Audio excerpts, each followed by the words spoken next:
নমস্কার বন্ধুরা, আমার পাঁচফোড়ন চ্যানেলে আপনাদের সবাইকে স্বাগত। আজ সম্পূর্ণ নিরামিষ আলু পনিরের তরকারি আপনাদের সঙ্গে শেয়ার করব। খুব চটজলদি বানিয়ে নেওয়া যায়। কোনো পুজো পার্বণের দিনে কিংবা কোনো নিরামিষ দিনে এরকম যদি আলু পনিরের তরকারি লাগে, ভাতের সাথেও খুব ভালো লাগবে, রুটির সাথেও খুব ভালো লাগবে। পুরো ভিডিওটা আপনারা দেখুন স্কিপ না করে। চটজলদি আলু পনিরের তরকারি কীরকম করে আমি বানাচ্ছি কমেন্ট করতে কিন্তু একদম ভুলবেন না। আপনাদের কমেন্টের কিন্তু আমি আশায় রইলাম। প্রথমে আমি 1 গ্লাস জল ফুটিয়ে নিয়েছি, মোটামুটি হাফ চামচ লবণ দিয়ে। ফোটানো জলটা সাইডে রেখে 200 গ্রাম পনির এরকম টুকরো টুকরো করে কেটে নিলাম। কড়াই গরম হয়ে যাওয়াতে কড়াইতে দিয়ে দিয়েছি 1 টেবিল স্পুন মতন সর্ষের তেল। এখানে বলে রাখি, এই রান্নাটা কিন্তু সাদা তেলে হবে না, সর্ষের তেলেই হবে। যাই হোক, তেলটা হাই ফ্লেমে গরম করে সামান্য লবণ ছড়িয়ে নিয়েছি, যাতে পনির দেওয়ার পর পনিরগুলো লেগে লেগে না যায়।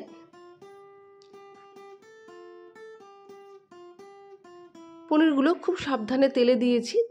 তেলে দিয়ে খুব ডিপ ফ্রাই করব না, হালকা হালকা লালচে লালচে রং হবে ততক্ষণই ফ্রাই করব। মিডিয়াম আঁচ করে নেব হাই ফ্লেম থেকে। করে আমি পনিরগুলোকে হালকা হালকা লালচে লালচে করে আলাদা পাত্রে আমি তুলে রাখবো।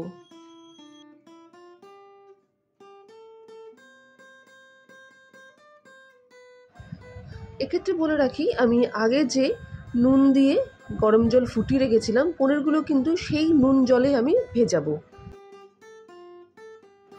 গরম নুন জলে ভেজালে পনিরের মধ্যে যতটা প্রয়োজন লবণ ঢোকার সেটা ঢুকে যাবে, আর পনিরগুলো কিন্তু সফট থাকবে। তবে এই লবণ জলটা কিন্তু আমি ফেলে দেব না, এটা পরে আমি রান্নার কাজে লাগাবো। তার জন্য পুরো ভিডিওটা আপনারা দেখুন। পনির ভাজা হয়ে গেছে। আমি এখানে 2টো আলু কেটে নিয়েছি ডুমু ডুমু করে, 4টে কাঁচা লঙ্কা নিয়েছি, 15 গ্রাম মতন আদা কুচি নিয়েছি, 2টো টমেটো কেটে নিয়েছি। টমেটো, আদা, কাঁচা লঙ্কা একসাথে আমি মিক্সার গ্রাইন্ডারে ফাইন পেস্ট করে নিচ্ছি। ইচ্ছে করলে আপনারা টমেটো আলাদা পেস্টও করতে পারেন, তবে আমি 3টে উপকরণ একসাথেই পেস্ট করে নিলাম। মশলাটা পেস্ট করে রাখার পর কড়াইতে আমার আগের যে তেলটা অবশিষ্ট ছিল তার মধ্যেই আমি কিন্তু আলুর টুকরোগুলো দিয়ে দিচ্ছি। আমি আর এক্সট্রা কোনো তেল এখানে ব্যবহার করছি না।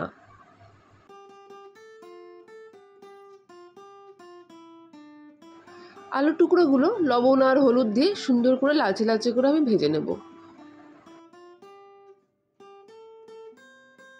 রান্না করতে করতে আর একটা কথা বলে রাখি, তোমাদের কাছে অনুরোধ, যারা এখনও আমার চ্যানেল সাবস্ক্রাইব করোনি তারা অবশ্যই আমার চ্যানেলকে সাবস্ক্রাইব করো, আর যারা সাবস্ক্রাইব করেছো অবশ্যই বন্ধুদের মধ্যে আমার রেসিপিগুলো ছড়িয়ে দিও।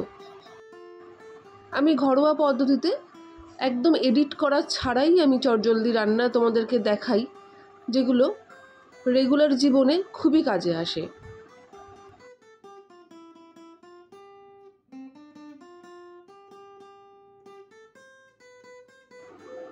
আর কমেন্ট করতে কিন্তু ভুলো না। যাই হোক, আমার আলুগুলো ভেজে তুলে নিয়েছি। বাকি তেলটার মধ্যে আমি দিয়ে দিচ্ছি একটা তেজপাতা ফোড়ন আর হাফ চামচ মতন গোটা জিরে ফোড়ন।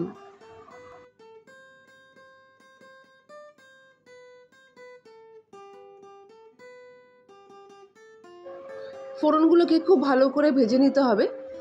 তারপর আগে থেকে যে আমি পেস্টটা করে রেখেছিলাম আদা, কাঁচা লঙ্কা, টমেটোর পেস্ট, সেটা ফোড়নের মধ্যে দিয়ে মিডিয়াম আঁচে 5 থেকে 7 মিনিট ধরে বেশ ভালো করে কষাতে হবে।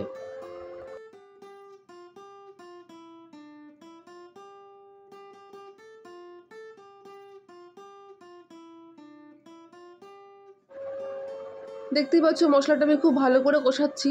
সাইড থেকে তেলও বেশ সুন্দর বেরিয়ে এসছে, কাঁচা গন্ধটাও চলে গেছে, আর সুন্দর একটা ভাজার গন্ধও আসছে। ঠিক এরকমভাবে মিডিয়াম আঁচে মশলাগুলোকে ভালো করে কষিয়ে নিতে হবে।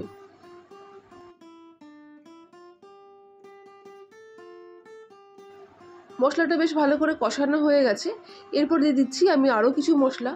আমি এখানে দিয়ে দিচ্ছি 1 চামচ মতন জিরে গুঁড়ো, কাশ্মীরি লঙ্কার গুঁড়ো দিয়ে দিলাম 1 চামচ মতন। যেহেতু আগে কাঁচা লঙ্কা পেস্ট আমি ইউজ করেছি বলে আর ঝাল লঙ্কার গুঁড়ো দিচ্ছি না, তবে তোমরা ঝাল খেতে চাইলে ঝাল অবশ্যই দিও।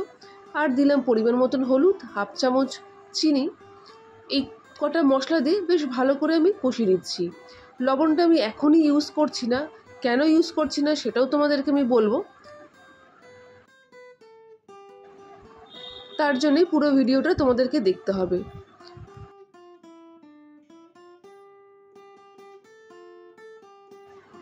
মশলাটা খুব ভালো করে কষানো হয়ে গেছে। মিডিয়াম আছে, একটু ধৈর্য সহকারে কষাতে হবে।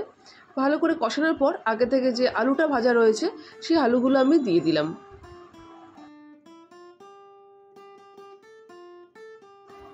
ভাজা আলুগুলো দিয়েও মোটামুটি 4 থেকে 5 মিনিট ধরে মিডিয়াম আছে ভালো করে আলুটার সঙ্গে মশলাটা কিন্তু কষিয়ে নিতে হবে। যত মশলা কষাবেন তত তরকারির টেস্ট কিন্তু আরও ভালো হবে।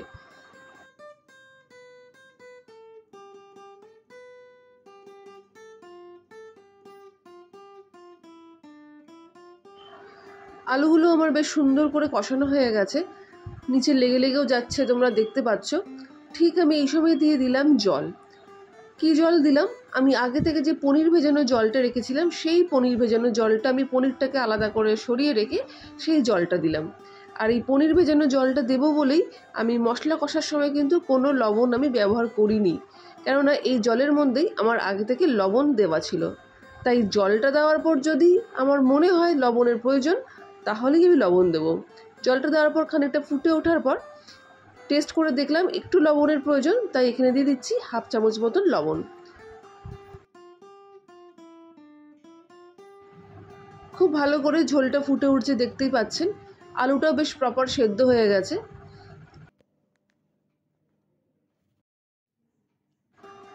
এই রান্নাটা আপনারা একটু ঝোলঝোলও করতে পারেন যদি ভাত দিয়ে খান, আবার একটুখানি গ্রেভিও হালকা রেখে কষা কষা করেও করতে পারেন, রুটি বা পরোটার সাথে খুব ভালো লাগে। আলুটা সেদ্ধ হয়ে যাওয়ার পর আমি যে পনিরটা আগে থেকে ভেজে রেখেছিলাম সেই পনিরগুলো দিয়ে দিলাম।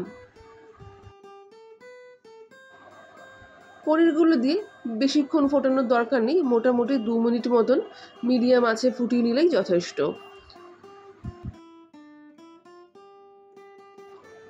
পনিরটার মধ্যেও ভালো করে ঝোলের মশলা ঢুকে গেছে। এর মধ্যে দিয়ে দিলাম আমি এবার হাফ চামচ মতন গুঁড়ো গরম মশলার গুঁড়ো, আর দিয়ে দেবো হাফ চামচ মতন ঘি। ঝোলটা কতটা রাখবে সেটা তোমাদের উপর নির্ভর করছে। তোমরা ঠিক এরকম অবস্থাতেও নামিয়ে দিতে পারো, আবার আরেকটু ঘন করতে পারো, দুটোই কিন্তু অত্যন্ত সুস্বাদু লাগবে। আমার নিরামিষ আলু পনিরের তরকারি একদম রেডি। গরম গরম ভাতের সাথে, রুটি বা পরোটার সাথে খেতে দারুণ লাগবে।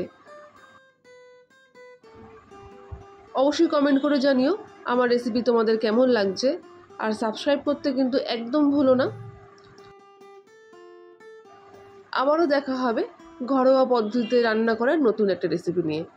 ততক্ষণের জন্য টাটা, ভালো থেকো, ধন্যবাদ।